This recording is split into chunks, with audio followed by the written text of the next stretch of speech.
cherry tomato bacon jam on top of the BLT. That's what that So- is. Start with the jam. First. Yeah, cherry tomatoes, by the way, they're sweeter than grape, especially this time of year.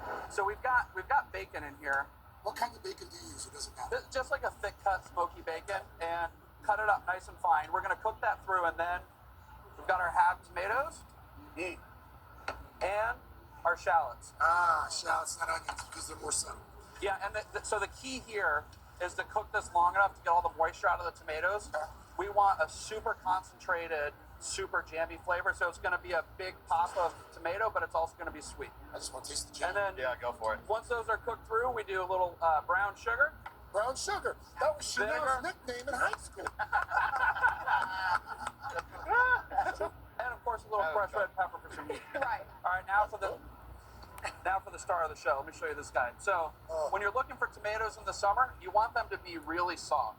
The softer they are, almost like you're worried if they're going to make it home without breaking, that's how ripe you want. So we're going to do, we call it number 2 pencil thick.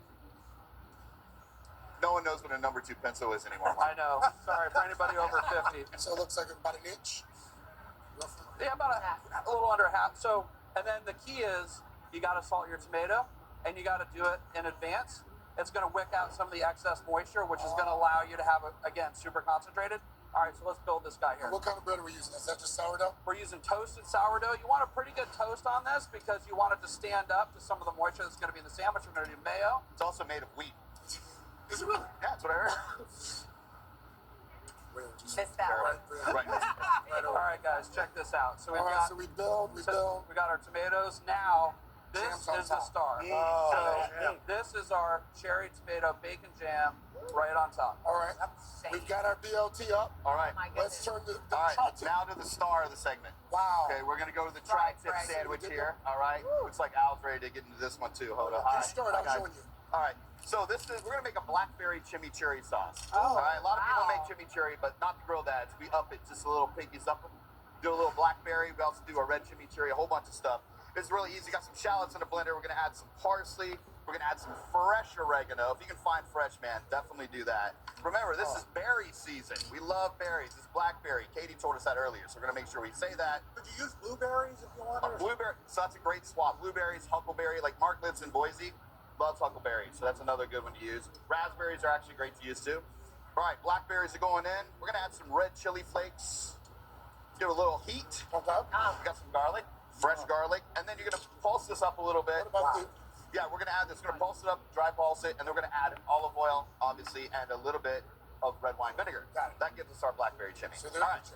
Now we have a tri-tip. Mark, why is this called a tri-tip? Because this Okay, great. Thanks very much. Wow. All right, so we're gonna put this right on a grill. So what we, Eric hasn't softened it, Mark. not at all. So we normally do. Thank you. We normally season it before you put it on the grill. Okay, Just guys. salt and pepper. Make sure. Just salt and pepper. This is a great cut of meat, so you don't need to worry about it. Now you'll see these huge muscle strands here. I'm going to show you how to cut this. You're going to do this over medium heat, 350 until it gets 128 degrees.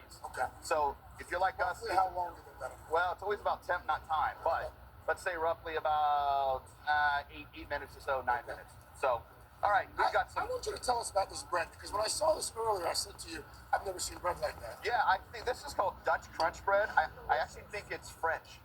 Oh, I'm kidding, it's Dutch. It's Dutch. So But it's a West Coast bread. it's a West Coast thing, yeah, for sure. Stop. So we're gonna show you this tri-tip. Now here's the key, guys. All right, if you haven't seen this before, we got these big long muscle strands here. All right. So we want to cut against the grain. Oh. Okay. And then you get shorter muscle fibers. And look at that. That's what we're looking for right there. So we're gonna add we have some whipped burrata. Okay. Whipped burrata. You got it. That's Gonna what that fancy. is. Right? I know. It's pretty fancy.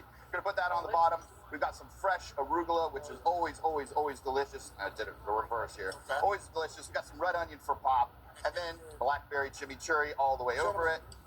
There it is. Well done. Then What's you the got verdict? steak. What's the verdict?